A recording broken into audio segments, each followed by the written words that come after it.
Hey there, good morning. Melchor Cabalda po, aka Papa Mel's Vlog po dito sa ating YouTube channel. Paano nga ba magsimula ng isang maliit na negosyo? Let's say, sari-sari store or grocery store.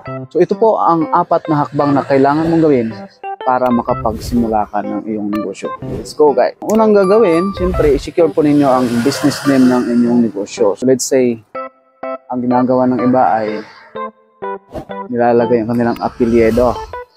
Saga Store, Gabo Store, Sipiso Trading, so something like that. So merong Mitsukoshi, Shisha Brewery, so mga corporation naman, Jollibee, diba? Mga pangalan po, mga business name. So i-secure po ninyo yan. So kung sole proprietor po tayo, una nating pupuntahan is yung DTI. So napakadali na lang po mag-apply ng DTI. Business name registration. May online na po. So magbabayad po kayo through GCash. Napaka-easy. Pangalawa, kapag mayroon na kayong DTI permit, pupunta po kayo ng barangay para kumuha ng barangay business permit. So kailangan mo lang magdala ng valid ID. Siyempre kukuha ka ng iyong cedula, latest cedula. Then barangay clearance doon ka. Siyempre doon ka na rin kukuha sa barangay. Then bago mo applyan yung business clearance. Easy breezy lang yung pag-apply ng barangay business permit. Then after that, pwede po kayong mag-proceed sa mayor's permit if gusto niyo. But basically, dito sa atin sa Pilipinas or dito sa mga liblib na lugar, katulad nito sa Taytay, sa poblasyon, sa mga barangay nito, pwede po tayo mag-operate hanggang 6 months na hindi kayo nasisita ng munisipyo. So, ang iba nga, nag-ooperate na 1 year, 2 years na walang mayor's permit. So, pero pag lumaki na po ang sales ninyo ng 5,000 to 10,000 a day, so kailangan na po ninyong kunan niya ng mayor's permit dahil masisita na po kayo ni licensing. At ang kalaban po natin mga negosyante pag nag-renew tayo or kumuha tayo ng business permit is yung licensing. So, kaya dapat mabait kayo sa licensing.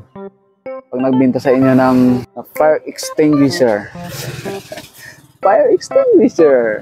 kahit mahal yan, bilihin mo na para hindi ka ikitin sa pag-renew mo. So, ganun yun. So, then kapag mayroon kang business permit sa mayor's permit, pwede nyo na po siyang iakyat sa BIR.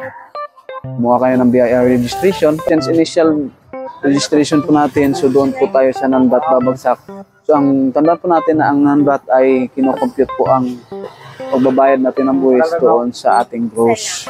So hinay-hinay po sa pag-declare ng gross para hindi po tayo malubog sa kababayad ng buwis. So may mga diskarte naman dyan guys, pag once na nag-operate na kayo, start na kayo mag-operate ng inyong negosyo. So kausapin nyo lang po ang inyong bookkeeper para maliit lang yung ating ma-declare. At saka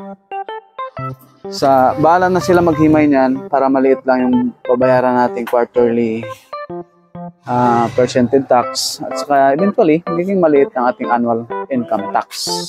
So kasi pag malaki ang inyong quarterly percentage tax, papalo yan sa December. Pag nagbayad ka ng annual percentage tax, malaki ang iyong babayaran kay BIR. So, yun lang guys for today's video. Salamat sa panonood. Sana po may nakuha kayong aral, may na kayong idea sa atin.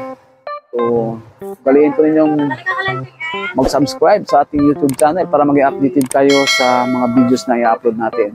Thank you guys. It's me, Melchor Cabalda, aka Papa Mel's Vlog dito sa ating YouTube channel. Bye-bye!